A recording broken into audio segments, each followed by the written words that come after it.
Hello అండి, welcome to my channel. ఈరోజు video వచ్చేసి ఉద్యోగం చేసే ఆడవాళ్ళకి నెయ్యి తీయటం చాలా ఈజీ అండి. కవ్వం పెట్టే పని లేకుండా, మిక్సీ పట్టే పని లేకుండా, ఈజీ ప్రాసెస్లో రిస్క్ లేకుండా నెయ్యి తీసుకోవచ్చండి. ముందుగా నేను ఇక్కడైతే పాలు బాగా మరిగించి చల్లార్చి ఫ్రిడ్జ్లో పెట్టి ఇలా మీగడ తీస్తాను. ఇలా స్టోరేజ్ చేస్తానండి.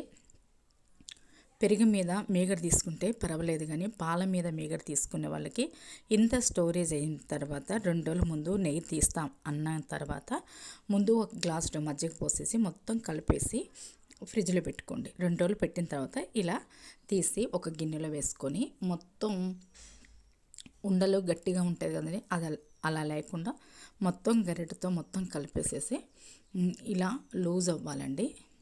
ఇలా స్మూత్గా రావాలి, ఇలా లూజ్ అవ్వాలి. అప్పుడు పొయ్యి మీద పెట్టేసుకోవాలి. పొయ్యి మీద పెట్టేసుకొని మనం ఎక్కువ పెట్టేసుకొని అటు ఇటు తిరిగితే మాత్రానికి మొత్తం పొంగిపోతుందండి. నేనైతే అలానే చేశాను, సగం వరకు పొంగిపోయిందనమాట. అలా చేయకండి మీరు.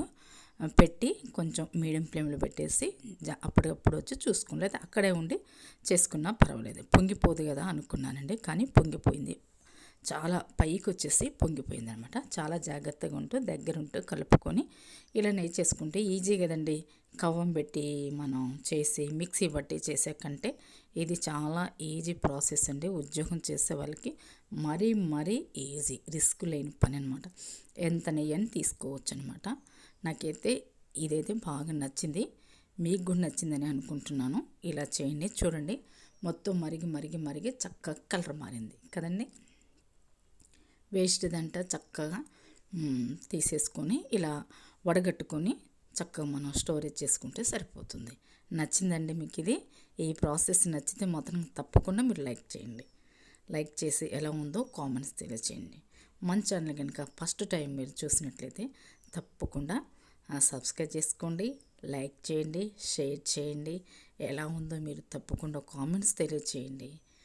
ఈజీ ప్రాసెస్లో నేను చూపించాను, మీరు తప్పకుండా ఇలా ట్రై చేయండి. ఉద్యోగస్తులకైతే చాలా మంచిది. అనారోగ్యంతో చేతులు బాగా నొప్పులు వేసే వాళ్ళు కూడా చాలా ఉపయోగపడుతుంది. నచ్చితే లైక్